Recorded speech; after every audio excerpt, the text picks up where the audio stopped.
افتتحنا العرض بدخول الراقصة ييت سوسو اللي كان داخل بمنتهى التفاهة والقرف اللي في الدنيا، عشان بعد الكثير من الييت بيدخل الزعيم رومان رينز.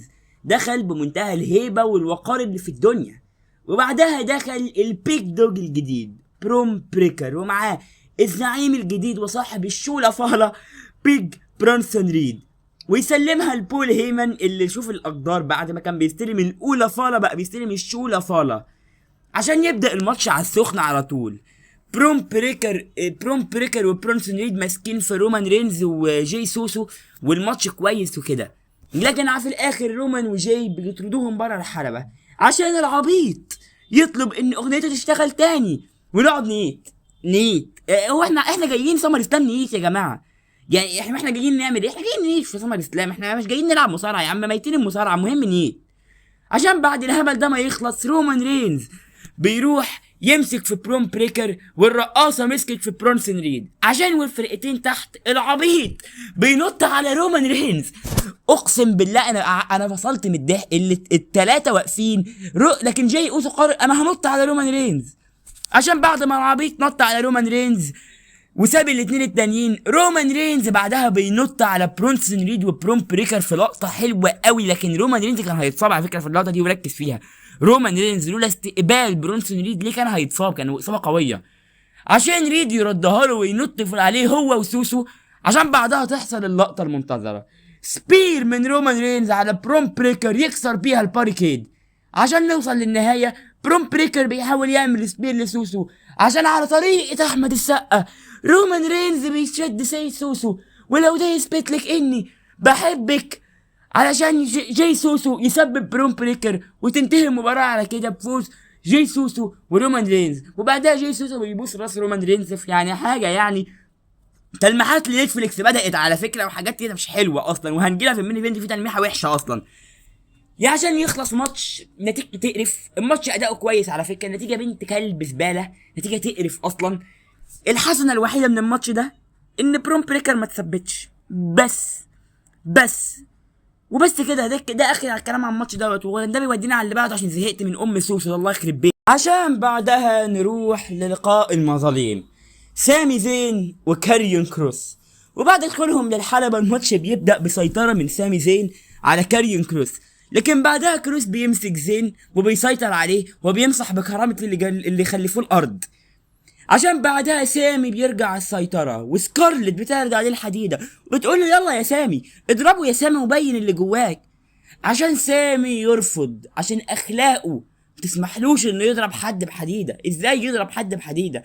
عشان يرمي الحديدة ويثبت كاريون كروس ويكسب الماتش وينهي مسيرة كاريون كروس في الدبليو دبليو اي. الحمد لله ان الراجل ده مش من الدبليو دبليو اي، ان شاء الله الراجل ده هيروح يعمل اداء في الاليت وهيبقى نجم كبير، وفي الاخر الدبليو دبليو اي تجيبه كنجم ان شاء الله، ان شاء الله حاجه كده زي كودي رودز باذن الله، عندي امل فيها والله. عشان بعدها نروح لماتش العبث بين المغني جيلي رول واليوتيوبر لوجان بول، ومعاهم اتنين كده اسمهم درو ماكنتاير وراندي اورتن، مالناش دعوه بيهم، دول حاجات كده في الباك جراوند محطوطين عشان يخدموا على الاتنين الاساسيين. ويعني عايزني اقول لك ايه اللي حصل في جيلي رول يا عم يتخانق مع راندي اورتن وقعد يقول له لا انا هلعب ماليش دعوه، انا هاخد حقي والعب. ليه هتلعب يا عم جيلي؟ لوجان بول بيقلل مني، انا لازم اخد حقي، عشان يلاعب لوجان بول ويعمل له حركتين. بعدها درو ماكنتاير بينزل يفشخ اللي خلفوه اصلا يعني بيهين كرامه اللي جابوه، عشان بعدها تحصل اهم لقطه في الماتش، لوجان بول بينط نطه خزعبليه معرفش نطها ازاي اصلا، مع يعني جسم جيلي رول مش معدول، يعني حاجه كده، عشان ينط ويعمل لقطه قويه قوي بيتصاب جيلي رول او يمثل انه اتصاب عشان يخرج ويحاول الماتش الهاندي كاب اكتر مكان هو ويدمروا راندي اورتن، عشان جيلي رول يقول لا ويدخل الحلبة ويضرب درو ماكنتاير. يا نهار اسود، شوف ضرب درو ماكنتاير، انت متخيل؟ بيضرب درو ماكنتاير وبعدها بيحاول وكده، لكن درو ماكنتاير بيتننع وبيعمل فينش عليه كليمور وبيثبته ساعتها لوجان بول 1 2 3 وخلص الماتش على كده. حاجه في منتهى القرف والعبث اللي في الدنيا، حاجه استغفر الله العظيم يا رب.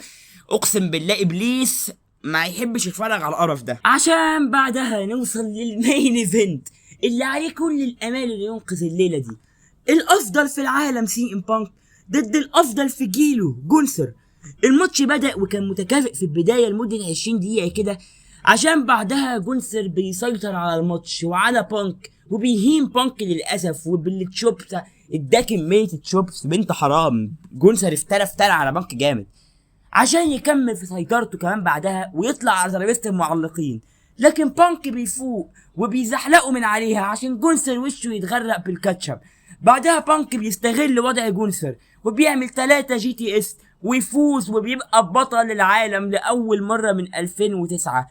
وصراحة أنا انبسطت جدا في اللحظة دي، واللي انبسط جوايا الطفل اللي يشوف بانك بيرجع وبيكسب بطولة عالم. دي كانت حاجة مهمة أوي وانبسطتني.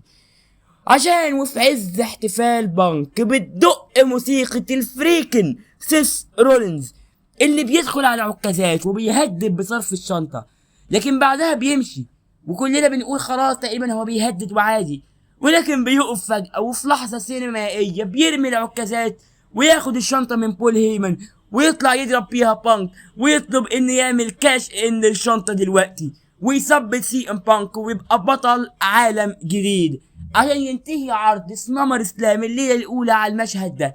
وفريق رولينز كله واقفين ورولينز بطل عالم وبانك مرمي على الأرض وسطهم زي الذبيحة كده. وبس ده اللي كان عندي أقوله على سمر سلام الليلة الأولى. العرض كان يعني هقول لك البداية كماتش حلو ما عدا في سوسو طبعا لأن ده ما بيعرفش ده مش مصارع كويس واحنا عارفين ده أصلا ما بيعرفش يصارع، ده عاهة. ماتش التاج تيم النسائي كان حلو قوي على فكره، اتفرجت عليه. اليكسا بليس انا بحب اليكسا بليس جدا.